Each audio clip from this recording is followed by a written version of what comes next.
अपने YouTube channel पर। आप सभी को जैसा पता होगा कि कुछ बच्चे जो सरकारी नौकरी की तैयारी करते हैं, तो कुछ बच्चों को सिलेबस के ना जानने की वजह से, या यूट्यूब पर क्लास अच्छी से ना हो पाने के कारण, या अच्छे टीचर ना होने की वजह से बहुत बच्चों का सिलेक्शन नहीं हो पाता है। और बाकी तो अभी जैसा कि आप लोग जान रहे हैं कि CHSL का एग्ज़ाम हो रहा है, फिर SSC का और सारे कितने वैकेंसी आने वाले, SSC GD का भी अभी फॉर्म फिलअप हो रहा है, उसके बाद उसका भी एग्ज़ाम होगा। फिर उसके बाद में NTPC फेज़ 2 का भी एग्ज़ाम होने वाला है, अभी PSC 67 का भी एग्ज़ाम होने वाला है। तो इन सभी चीज़ों को देखते हुए हम लोग यूट्यूब पर क्लास स्टार्ट करेंगे। उसमें जो भी पढ़ना होता है सिलेबस के अकॉर्डिंग हम लोग पढ़ेंगे। जैसा कि अभी आप लोग देख लीजिए कि आर्ट्स और साइंस में कुछ चीज़ें पढ़नी होती है। आर्ट्स में पढ़ना है और साइंस पढ़ना है, मैथ, रीजनिंग, GK GS जो भी पढ़ना है, स्टैटिक GK। फिर उसके बाद में करेंट अफेयर्स भी एक मतलब कि अहम भूमिका निभाता है। तो सभी चीज़ों को हम लोग ध्यान में देखेंगे, उसके बाद में पढ़ेंगे। अच्छा, जिन बच्चों को आवाज़ में प्रॉब्लम हो रही होगी तो वे अपने मतलब कि माइंड के अकॉर्डिंग आवाज़ को सेट कर लेंगे। सेट क्या करना है कि जिन लोगों को मतलब कि स्पीड ज़्यादा करना होगा तो वे यूट्यूब से ज़्यादा कर लेंगे स्पीड को, या जिनको स्लो करना होगा वे स्लो कर लेंगे, इसमें कोई प्रॉब्लम नहीं होगी। अच्छा, आर्ट्स में हम लोग को पढ़ना क्या होता है, तो इतिहास पढ़ना है, इतिहास पढ़ना है। फिर उसके बाद में क्या पढ़ना है, भूगोल पढ़ना है। फिर उसके बाद में राजनीतिक विज्ञान पढ़ना है। फिर उसके बाद में अर्थशास्त्र पढ़ना है, इकोनॉमिक्स पढ़ना है। उसके बाद में करेंट अफेयर्स तो पढ़ना ही पढ़ना है। अच्छा, करेंट अफेयर्स के लिए तो घटना चक्र आता है, या और बहुत सारे पब्लिकेशन का बुक आता है, वो पढ़ लो। फिर या तो न्यूज़पेपर पढ़ लो रोज़ रोज़। तो रोज़ न्यूज़पेपर पढ़ने से अच्छा है कि जो भी यूट्यूब पर क्लास करेंट अफेयर्स की अच्छे अच्छे टीचर पढ़ा रहे होंगे उनको देखकर एक बार पढ़ लेना है, इसमें ज़्यादा कुछ नहीं करना। और फिर मैथ्स भी पढ़ना होता है। फिर उसके बाद में तो रीजनिंग पढ़ना ही पढ़ना है। अच्छा, तो मैथ और रीजनिंग की अभी क्लास यूट्यूब पर नहीं चलाई जाएगी, तो ये तो नहीं पढ़ना है। करेंट अफेयर्स तो अपने से अभी देखना है। करेंट अफेयर्स मतलब आप लोग जैसा बोलेंगे वैसा करेंट अफेयर्स की क्लास भी चलाई जा सकती है। इकोनॉमिक्स और बाकी इतना जो सब्जेक्ट है, हिस्ट्री, पॉलिटी, ज्योग्राफी, इकोनॉमिक्स और साइंस जो भी होता है, तो साइंस पढ़ाया जाएगा। अच्छा, तो हिस्ट्री में क्या पढ़ना है, हिस्ट्री में तो प्राचीन प्राचीन इतिहास, फिर उसके बाद में मध्यकालीन इतिहास, फिर उसके बाद में आधुनिक इतिहास, ये 3 पार्ट पढ़ना होता है। अच्छा, उसके बाद में ज्योग्राफी में वर्ल्ड ज्योग्राफी एक होता है, और फिर उसके बाद में इंडियन ज्योग्राफी होता है, इंडियन ज्योग्राफी। और पॉलिटी में तो एक बुक है, सबसे बेस्ट बुक है, M लक्ष्मीकांत। तो M लक्ष्मीकांत मतलब कि जिन लोगों को पढ़ना होगा तो M लक्ष्मीकांत पढ़ लो। वो हालांकि वो जैसे किसी भी स्टेट PCS के लिए, UPSC के लिए मेंस के दृष्टि से है। अच्छा, और इकोनॉमिक्स तो मतलब इकोनॉमिक्स के लगभग क्वेश्चन तो बच्चे छोड़ देते हैं, लेकिन थोड़ी बहुत ऐसा पढ़ लेंगे कि जैसे GDP, GNP, बेसिक नॉलेज के लिए तो हो ही जाए। अच्छा, तो अभी हम लोग या तो साइंस में क्या पढ़ना होता है, साइंस में तो फिजिक्स पढ़ना है, और केमिस्ट्री पढ़ना है, और उसके बाद में बायोलॉजी पढ़ना है। अच्छा, 3 टॉपिक पढ़ने। तो हम लोग अभी पॉलिटी, फिजिक्स और इंडियन ज्योग्राफी और जो मॉडर्न हिस्ट्री है उसको पढ़ेंगे। ये सब फालतू की चीज़ें थी, इसीलिए बोर्ड पर से मिटा दिए। बाकी चीज़ें जो आएंगी अच्छे के लिए उसको छोड़ दिया जाएगा, ताकि आप लोग अच्छा से देख लें, उसको नोट्स कर लें, और फिर उसके बाद में अच्छा से उसको रिवीजन कर ले। अच्छा, वीडियो में ये प्रॉब्लम है कि जिन बच्चों को कोई भी प्रॉब्लम हो रही होगी तो वीडियो को अच्छे से देखें। एक बार में अगर याद नहीं होता तो 2 बार देखें, 3 बार देखें, 4 बार देखें, याद हो जाएगा। और जो ये वीडियो देखने के बाद मतलब कि अगर जो भी सब्जेक्ट पढ़ाया जाएगा तो इसमें कोई प्रॉब्लम नहीं होगी। मतलब ये देखने के बाद एक बार देख लो, दो बार देख लो, आफ्टर देन उसके बाद क्या होगा कि एग्ज़ाम देने के बाद अच्छा इसको हम लोग मॉक टेस्ट भी लगा लेंगे। जैसे कि कोई कोई टॉपिक होता है, जैसे हम लोग पढ़ लिए फिजिक्स में लाइट चैप्टर पढ़ लिए, तो लाइट चैप्टर में जो भी प्रश्न आते होंगे उसको एक बार बोर्ड पे हम लोग रिवीजन कर लेंगे। अच्छा अभी तो हम लोग के पास उतना पैसा नहीं है कि डिजिटल बोर्ड लगा ले, तो थोड़ी प्रॉब्लम होगी। अच्छा कुछ दिनों में फिर डिजिटल बोर्ड भी आ जाएगा तो फिर अच्छा से पढ़ाई होगा। तो अभी हम लोग शुरू करेंगे पॉलिटी। तो अरे यार ये तो चल नहीं रहा। पॉलिटी अगर हम लोग शुरू करेंगे तो पॉलिटी मतलब कि राजनीतिक विज्ञान, ये नहीं चल रहा है, इसको बदल लेते हैं, ब्लैक पेन से ही आज लिख लेते हैं। अच्छा पॉलिटी शुरू करेंगे तो सबसे पहले ये बताओ कि राजनीतिक विज्ञान के पिता कौन है, फादर ऑफ पॉलिटी। तो फादर ऑफ पॉलिटी कौन है, तो फादर ऑफ पॉलिटी अरस्तु को कहा जाता है। अच्छा ये क्वेश्चन पूछ दे कि आधुनिक राजनीतिक विज्ञान के पिता कौन है, तो आधुनिक राजनीतिक विज्ञान के पिता कौन है ये बताओ, तो मैकियावेली। अब मैकियावेली का एक बुक आया था द प्रिंस, इसमें राजनीति के बारे में कुछ ऐसे दिया हुआ था। अच्छा तो भारत का मैकियावेली कौन है, तो चाणक्य है। और चाणक्य का बुक कौन है, अर्थशास्त्र। अर्थशास्त्र में अर्थशास्त्र जो बुक है उसमें आर्थिक स्थिति के बारे में नहीं दिया, उसमें मौर्य प्रशासन के समय राजनीतिक बातों को लिखा है। मतलब कि मौर्य काल के राजनीति के बारे में बताया है, मौर्य काल के आर्थिक विषयों पर चर्चा उसमें नहीं है। अच्छा और चाणक्य जो कि वही कौटिल्य है, तो चाणक्य को विष्णुगुप्त के नाम से जानते हैं और भारत का मैकियावेली भी चाणक्य को बोलते हैं। उसके बाद में मैं ये सभी बातें लिख दे रहा हूँ अच्छा से, ताकि आप लोगों को एक बार याद हो जाए। तो a father of polity, father of polity और modern father of polity, modern father of polity. ये बता दें राजनीतिक विज्ञान के पिता, राजनीतिक विज्ञान के पिता, राजनीतिक विज्ञान के पिता, और ये आधुनिक राजनीतिक विज्ञान के पिता, आधुनिक राजनीतिक विज्ञान के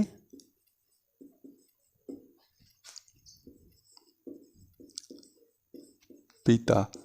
तो राजनीतिक विज्ञान के पिता कौन है, तो ये हैं अरस्तु, जिसको इंग्लिश में अरिस्टोटल बोलते हैं, अरिस्टोटल भी कहा जाता है। और आधुनिक राजनीतिक विज्ञान के पिता कौन है, तो इसका आंसर होगा मैकियावेली, मैकियावेली। अच्छा इसके बारे में चर्चा कर ले, तो मैकियावेली का किताब, इसका बुक है, बुक का नाम याद कर लो, बुक का नाम है the Prince. The Prince book में ये बताया है कि एक राजा को प्रजा के साथ कैसा व्यवहार करना चाहिए, राजा को कैसा होना चाहिए, राजा को अपने जो दुश्मन होते थे पहले तो दूसरे राजाओं के साथ कैसा व्यवहार करना चाहिए, यही सब अर्थशास्त्र में भी दिया हुआ है। तो मैकियावेली, मैकियावेली के बुक का क्या नाम है, तो मैकियावेली के बुक का नाम है द प्रिंस। ये द प्रिंस हिंदी में भी वही होगा, इंग्लिश में भी वही होगा। अच्छा बुक का मतलब किताब होता है, कितना को ये भी समझ में नहीं आएगा। द प्रिंस मैं जो इंग्लिश में लिख दूं तो उसका हिंदी सेम ही होता है। अच्छा तो अरस्तु के बारे में थोड़ी बात कर ले। अरस्तु कौन थे, तो अरस्तु महान सम्राट सिकंदर के गुरु थे, महान सम्राट सिकंदर।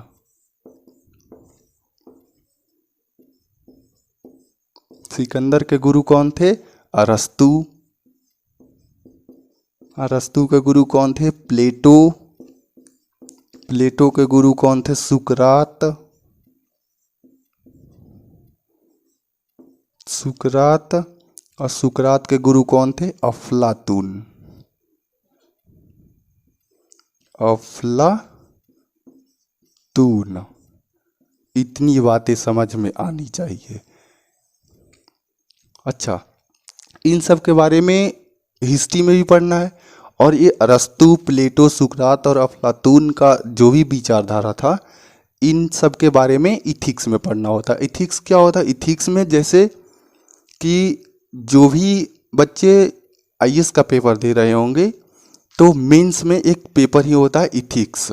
उसमें सबके विचारधाराओं को पढ़ना होता है कि मतलब कौन से क्या, मतलब कि किसकी, मतलब कि कथन क्या था, वो उनके विचारधारा क्या थे। जैसे मार्टिन लूथर, ये सब कुछ होता है। तो उन सब के विचारधाराओं के बारे में हम लोग को पढ़ना है। अच्छा, मैकियावेली से एक बात याद आ रही है कि भारत का मैकियावेली कौन है? तो भारत का मैकियावेली कौटिल्य को कहा जाता है। कौटिल्य। और कौटिल्य को विष्णुगुप्त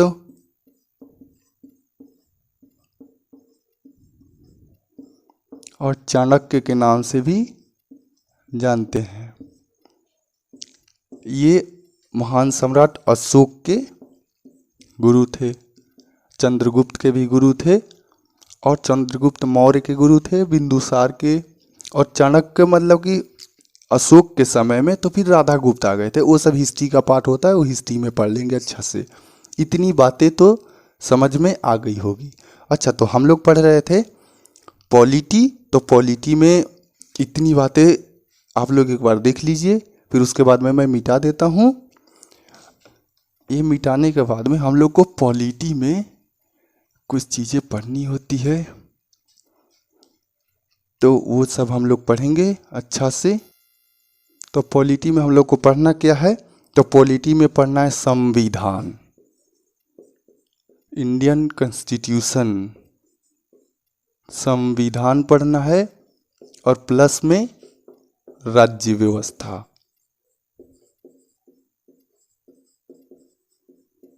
तो संविधान पढ़ना है और राज्य व्यवस्था। इसमें जो भी क्वेश्चन आते हैं तो वो संविधान से आते हैं और राज्य व्यवस्था से क्वेश्चन आते हैं। अच्छा, संविधान में क्या क्या पढ़ना है? तो संविधान में संसद होती है।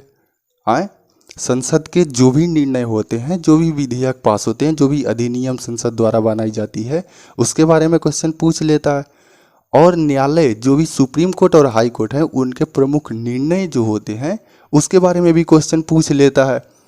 तो सबसे पहली बात कि जो भी बच्चे प्री का एग्ज़ाम देंगे या कोई भी एग्ज़ाम देंगे, उसमें संविधान बताने से पहले मैं ये बता दूं कि कुछ चीज़ें ऐसी होती है जो लगभग एग्ज़ाम में पूछने की संभावना होती है और पूछ ली भी जाती है। जैसे कि मान के चलो कि संविधान में, अच्छा संविधान के बारे में पहले मैं ये बता दूं, संविधान तो शुरू करेंगे लेकिन उससे पहले ये बता दूं कि संविधान की जो कुछ चीज़ें हैं याद करने वाली, तो याद कर लिया जाए। अच्छा, याद करने वाली चीज़ें इतनी आसानी से याद नहीं होती है, 2-4 बार देखना ही पड़ता है, किसी को एक बार में याद नहीं होता। तो क्या करना है, जैसे एक किसी लड़की का नंबर तो है नहीं कि एक बार में याद कर लो देखकर। तो याद करने के लिए उसके कुछ उपाय हैं, जैसे 2-4 बार देखने पर याद अपने आप से हो जाएगी। तो संविधान में एक प्रस्तावना था, संविधान में एक प्रस्तावना था, ये प्रस्तावना को प्रियम्बल बोलते हैं। एक प्रियम्बल था, उसके बाद में 395 अनुच्छेद थे, अनुच्छेद आर्टिकल थे, और 8 अनुसूचियां थी, 8 अनुसूचियां थी, और उसके बाद में 22 भाग थे। अरे यार, जैसे ये देख लो कि 395 अनुच्छेद को एक किताब में रखना होगा तो कैसे रखोगे? ये तो ना कर दोगे कि अनुच्छेद 1 से 95 तक 1 2 3 4 ऐसे करके गिनती कर दो। हाँ, उसको कुछ भागों में बांट दिया, तो 22 भाग में बांट दिया, 22 पार्ट में, और उसको एक मतलब इस भाग में इतने अनुच्छेद तक, इस भाग में इतने अनुच्छेद तक, ऐसे कर करके बांट दिया। तो 8 अनुसूचियाँ। अच्छा, कुछ अनुसूचियों को बढ़ा दिया गया, संविधान संशोधन जो होता है 368 आर्टिकल 368 के तहत 20वें भाग के अनुसार, तो उसमें 4 संविधान संशोधन हुआ और 4 अनुसूचियों को बढ़ा दिया, और 4 अनुसूचियों को बढ़ा दिया, तो अभी अनुसूचियों की संख्या कितनी हो गई, तो 12 हो गई।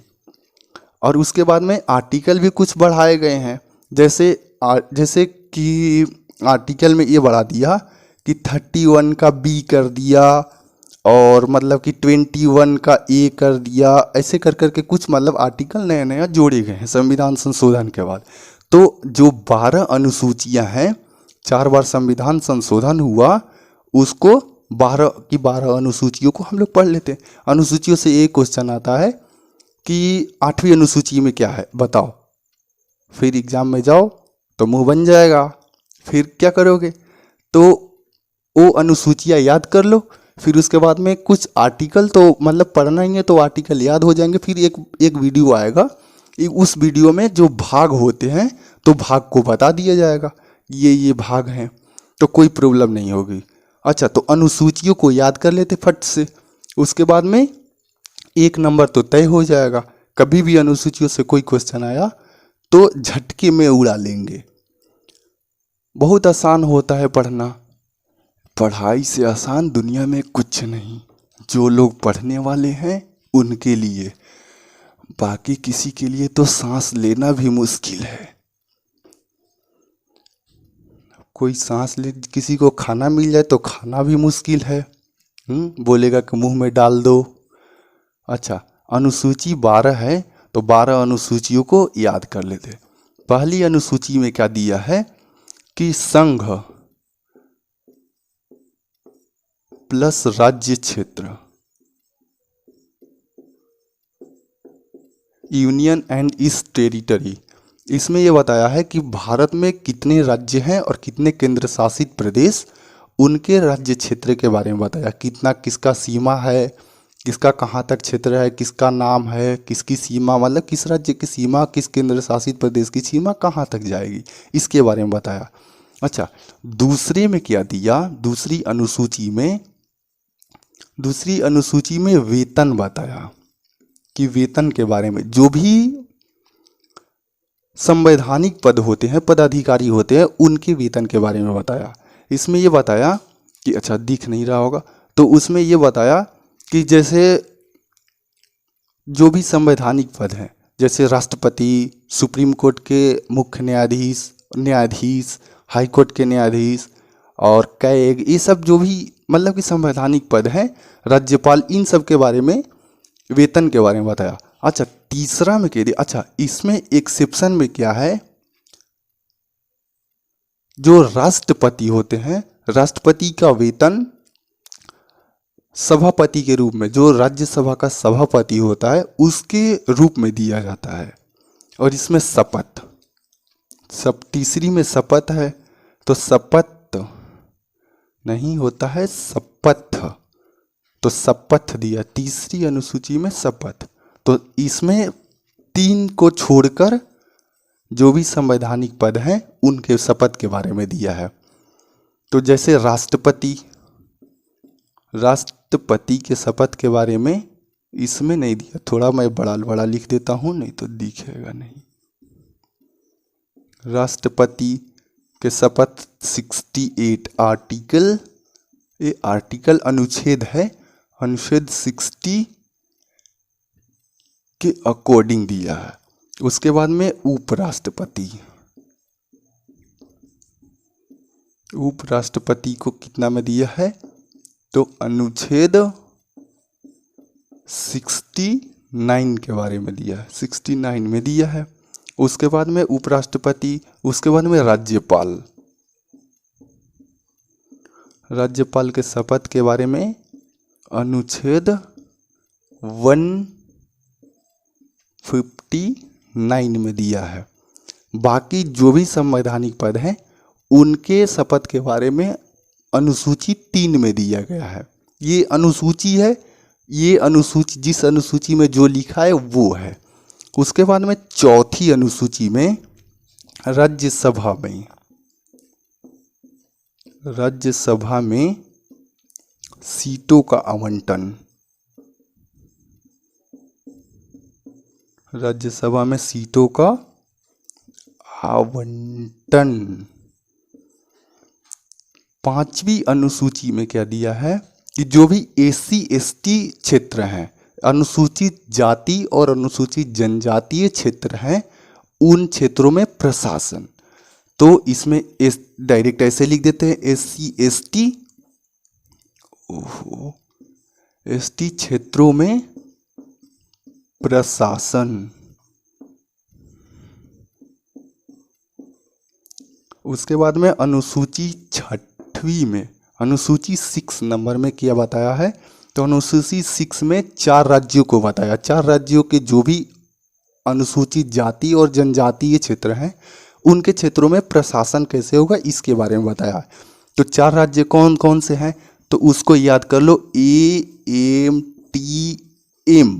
एम से क्या है, मिजोरम, ये क्या है, त्रिपुरा। त्रिपुरा, त्रिपुरा बांग्लादेश से 3 ओर से घिरा हुआ है। ये है मेघालय। मेघालय के मौसिनराम में सर्वाधिक वर्षा होता है, विश्व का सर्वाधिक वर्षा होने वाला जगह है। और ये है असम। असम की राजधानी है दिसपुर, मेघालय के शिलोंग, त्रिपुरा के अगरतला और मिजोरम की राजधानी आइजोल है। इन 4 राज्यों में जो भी SC/ST क्षेत्र हैं, जनजातीय क्षेत्र हैं, इनका प्रशासन के बारे में बताया। इनके प्रशासन के बारे में बताया है। उसके बाद में 7वीं अनुसूची, तो मैं ऊपर से मिटा दे रहा हूं, और फिर इसके बाद में फिर 7वीं 8वीं ये सब मैं बता दे रहा हूं। फिर उसके बाद में 7वीं अनुसूची, आसान है, कितना याद नहीं होता बच्चों को। 7वीं नंबर में क्या है, 7वीं अनुसूची में है सूची। तो सूची क्या है, तो सूचियाँ 3 है। एक है संघ सूची, दूसरा में है राज्य सूची, और तीसरा में समवर्ती सूची। समवर्ती सूची को ऑस्ट्रेलिया से लिया है। इसके बारे में फिर से पढ़ लेंगे कभी, संघ सूची या केंद्र सूची। अच्छा, मूल संविधान में जो संघ सूची थी, संघ सूची में टोटल कितने आर्टिकल रखे गए थे, इसमें कितने रखे गए थे और इसमें कितने रखे गए थे, ये जिन लोगों को याद है वो लोग बता देंगे, मैं ही बता देता हूँ। इसमें पहले 97 रखे गए थे, 97 विषय थे, उसको अब कर दिया गया है 100। इसमें टोटल थे 66, जो अब हो गया है 60 विषयों पर। और इसमें क्या है, ये 47 था, तो ये 52 हो गया है। इतना ही तो है। अच्छा, संघ सूची क्या होता है, ऐसा विषय जिस पे केवल केंद्र सरकार ही कानून बना सकती है। और राज्य सूची में क्या होता है, तो ऐसा विषय जिसमें राज्य सरकार मतलब कि उस पे कानून बनाएगी। और समवर्ती सूची में मतलब राज्य और केंद्र दोनों सरकार मिलकर कानून बनाती है। अच्छा, 8वीं अनुसूची में क्या है, तो 8वीं में है भाषा। 8वीं अनुसूची में भाषा को दिया गया है। तो मूल संविधान में टोटल 14 भाषा थी। उसके बाद में संविधान संशोधन हुआ। कितना बार संविधान संशोधन हुआ, तो 3 बार संविधान संशोधन हुआ। 3 बार संविधान संशोधन एक बार हम लोग एक दूसरे वीडियो में पढ़ेंगे, तो वो संविधान संशोधन के लिए ही होगा। तो उसमें संविधान संशोधन जितने भी हुए हैं उन सब के बारे में हम लोग पढ़ लेंगे। तो अब मैं क्या बता रहा हूँ कि ये याद कर लो कि 3 बार संविधान संशोधन हुआ और कुछ भाषाएं जोड़ी गई हैं, जो अब कितनी भाषाएं हो गई है, 22। तो तीनों संविधान संशोधन को मैं एक बार इधर लिख दे रहा हूँ, इधर तो जगह है। 21वां संविधान संशोधन, 71वां संविधान संशोधन, और उसके बाद में 92वां संविधान संशोधन, कॉन्स्टिट्यूशनल अमेंडमेंट, ये भी है कॉन्स्टिट्यूशनल अमेंडमेंट, इसको एक्ट कर लो, कॉन्स्टिट्यूशनल अमेंडमेंट एक्ट। इसमें क्या जोड़ा, इसमें सिंधी भाषा को जोड़ दिया, सिंधी भाषा को जोड़ दिया। इसमें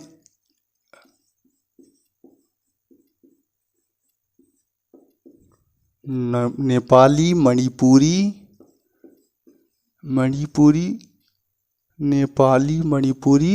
और कोंकणी भाषा को जोड़ दिया। उसके बाद में 92 संविधान संशोधन हुआ तो इसमें 4 भाषा को जोड़ा गया। जैसे इसको तो सूत्र है नमक, नमक से याद कर लो, न से नेपाली, म से मणिपुरी, क से कोंकणी। इसको याद कर लो बोडमास, MS, बोडो, B से बोडो, फिर डोगरी, फिर मैथिली और फिर संथाली। इन भाषाओं को जोड़ा गया। तो पहले 14 भाषाएं थी, फिर उसके बाद में 3 संविधान संशोधन हुआ तो 21वें संविधान में 15 हो गई, फिर 71वें संविधान संशोधन में 3 और जोड़ गई, तो 15 के बाद में 16, 17 और 18 हो गई, फिर 18 में फिर 92 संविधान संशोधन हुआ तो फिर 4 जुड़ गई, तो टोटल 22 मतलब भाषाएं हो गई। तो संविधान ने अभी 22 भाषाओं को मान्यता दिया है। उसके बाद में 9वीं अनुसूची, 9वीं, 10वीं, 11वीं और 12वीं, इसको मैं मिटा दे रहा हूँ, इन सबको मैं मिटा दूँ। फिर 4 अनुसूचियाँ जो है, फिर 4 बार संविधान संशोधन। अरे मूल संविधान में तो 8 ही था, 8 ही अनुसूची थी। फिर उसके बाद में 4 बार संविधान संशोधन हुआ तो 4 अनुसूचियों को बढ़ा दिया गया। तो 4 अनुसूचियों को बढ़ाया 4 बार संविधान संशोधन करके। तो संविधान संशोधन 9वां जो अनुसूची है उसमें क्या, जमींदारी उन्मूलन को खत्म कर दिया, अर्थात भूमि अधिग्रहण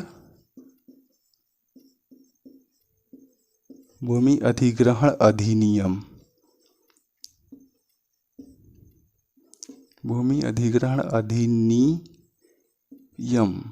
अच्छा, अधिनियम और विधेयक, अधिनियम और विधेयक में बहुत अंतर होता है। ये देख लो कि जो भी विधेयक संसद में आता है उसमें जब तक राष्ट्रपति की मुहर ना लग जाए, जब तक राष्ट्रपति का हस्ताक्षर ना हो जाए, तब तक वो विधेयक होता है। और लोकसभा और राज्यसभा जैसे उसको पास कर देती है और राष्ट्रपति उस पर अपना हस्ताक्षर कर दे तो वो एक्ट बन जाता है, उसको अधिनियम कहते हैं। तो ये पहला संविधान संशोधन हुआ, पहला संविधान संशोधन, फर्स्ट कॉन्स्टिट्यूशनल अमेंडमेंट एक्ट के तहत 1951 में इसे जोड़ा गया। और इसको अनुच्छेद, अरे मूल संविधान में 7 मौलिक अधिकार था, उसमें 7वां मौलिक अधिकार संपत्ति का अधिकार था। तो संपत्ति के अधिकार को हटा के अनुच्छेद 31 से 31 से हटाकर उसको मतलब 300A में कर दिया गया, जो विधिक अधिकार अब बन गया है। तो भूमि अधिग्रहण अधिनियम अर्थात जमींदारी उन्मूलन जो अधिनियम था, इसमें ज़मींदारों के बारे में कुछ था कि ज़मीन को मतलब कि कैसे अधिग्रहण सरकार कर सकती है, क्या क्या मतलब बहुत सारे प्रोसेस थे। तो इसमें इसको क्या किया कि इसको अनुच्छेद, ये अनुच्छेद है, अनु के बाद में 0 है तो ये अपने से मान लेना है कि अनुच्छेद लिखा हुआ है। तो अनुच्छेद इसको 31 के B में ऐड कर दिया। फिर उसके बाद में 10वीं अनुसूची में क्या हुआ, दल बदल कानून, दल बदल कानून मतलब जो भी ये दल बदल से मतलब था कि जैसे कोई पार्टी था, जैसे बीजेपी वाला कांग्रेस में मिल जाए, आम आदमी पार्टी में मिल जाए, या समाजवादी पार्टी में मिल जाता था कुछ, मतलब तो इसमें कुछ बहुत सारी प्रॉब्लम होती थी, सरकार गिर जाते थे और बहुत सारी मतलब कि प्रॉब्लम को फेस करना पड़ता था। तो इसी को लेकर दल बदल कानून आया। ये कब हुआ?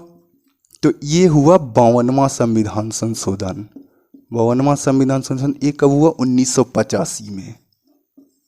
अच्छा, उसके बाद में 11 में ग्राम पंचायत को लाया।